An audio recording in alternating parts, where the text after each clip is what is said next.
I have some pictures from the first decade I'd like to share with you, some that you've seen before.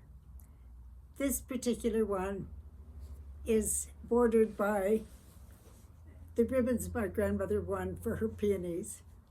It was published in the paper too, and despite what I'm wearing. Here's another picture of me in a formal pose. As I say, there were no cameras really, not many people own cameras. We surely didn't. So most of our pictures are formal. This is the same dress that I was wearing when I was 3 years old.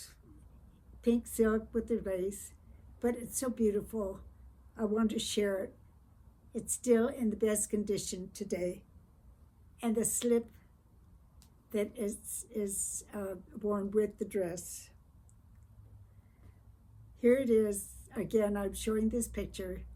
It's a beautiful dress, and I cherish it.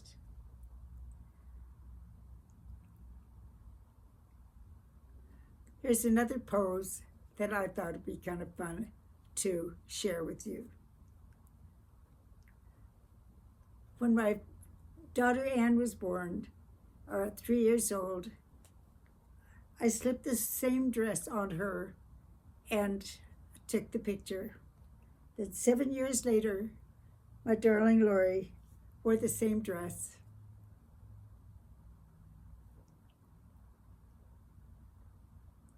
Here she is with the shiny black leather patent shoes. Then along came the first grandchild. She was a little more informal, I would say, with the bare feet, but just love it just as much. But she too donned the dress that I wore so many years ago. Here we are as a family about to move to Tucson after Dad was called into service. This is our house on Grape Street that looks just about the same. This was just before we left for Tucson. Dad was already in the service. And this is the interior of their house with their marble fireplace. Dad loved to have a marble fireplace. And then down below, this is another picture during the war. Here we're about to leave for Tucson.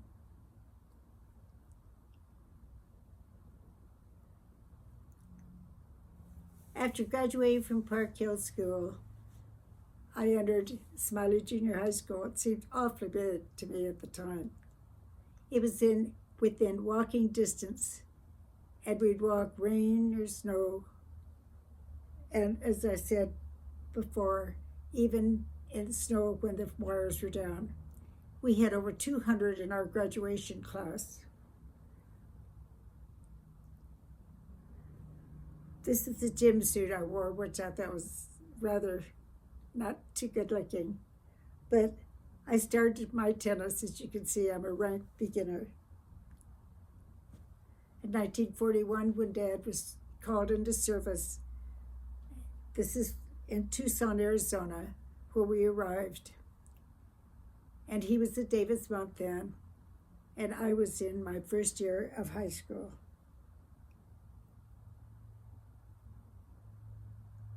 Here we are in Tucson. You can see with the cactus and all, Dad in his uniform. Just a family picture that we took. Northside Pool was a place of gathering for all the high school, and that's where I met so many new friends. It was wonderful, and they were so friendly. Here's another outfit I wore just to show you what the clothes looked like at that time.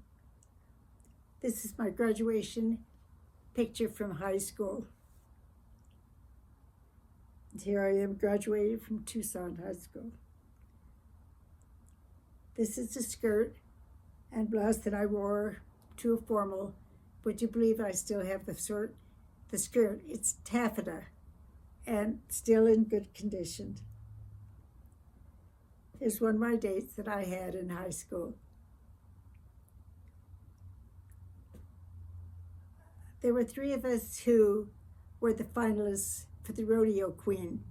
My dearest friend, Lyle, myself, and she was the Rodeo Queen. Mary lived on a ranch and she knew how to ride a horse. I did not. I didn't know the first thing about it. And she deserved to be queen. Here's this Lyle and I posed together.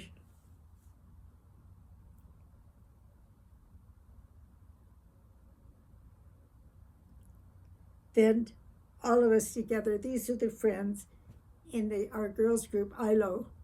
And we just were very good friends from then on.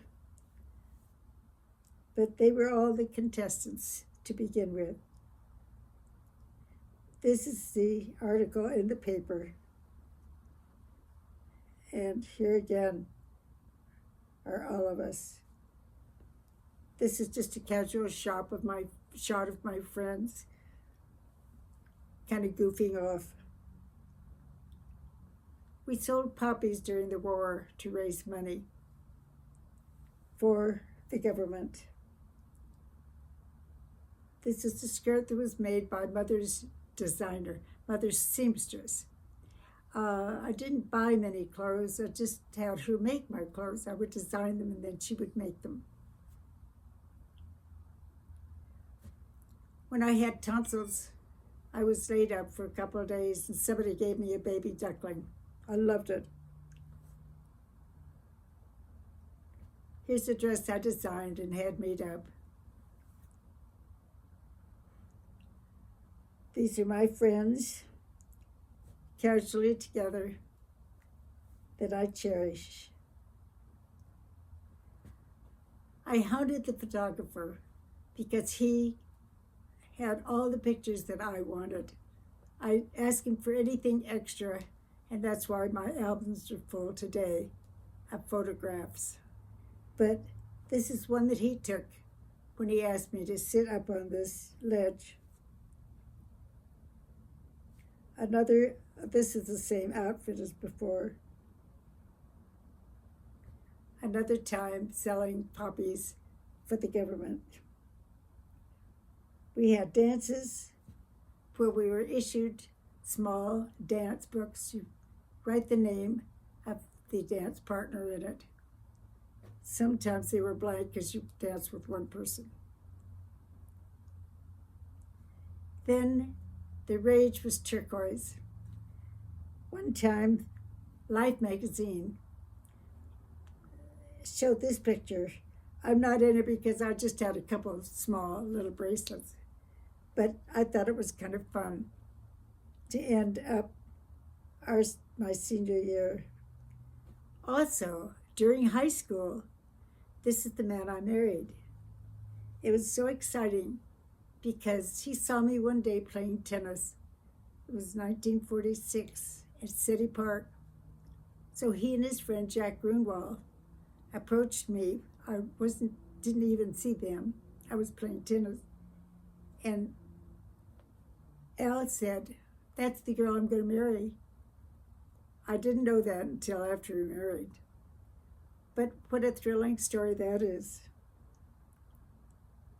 Here he is with his Model A Ford 6-wheel cabriolet. As he rumbled on to school, to East High School, his friends would jump on the driving board and ride the rest of the way to school. If he's to turn the corner, they jump off of the running board. He'd turn the corner and then they jump back on again.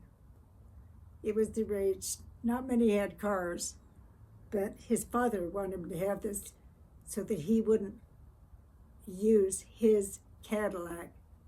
So that was the way to get his son to have his own car. Here's Al with his very, very dear friends.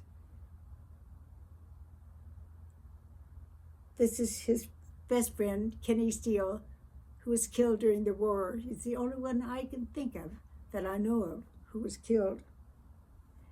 And then Jack Goble, who is his friend up to the end, and what's his name? Anyway, I can't remember. Let's see. It'll come to me. This is Kenny and Elle, and this is my father. I told you about his itinerary, but this is the ad that he had when he returned to Tucson after serving the last 5 years in World War II. That's all.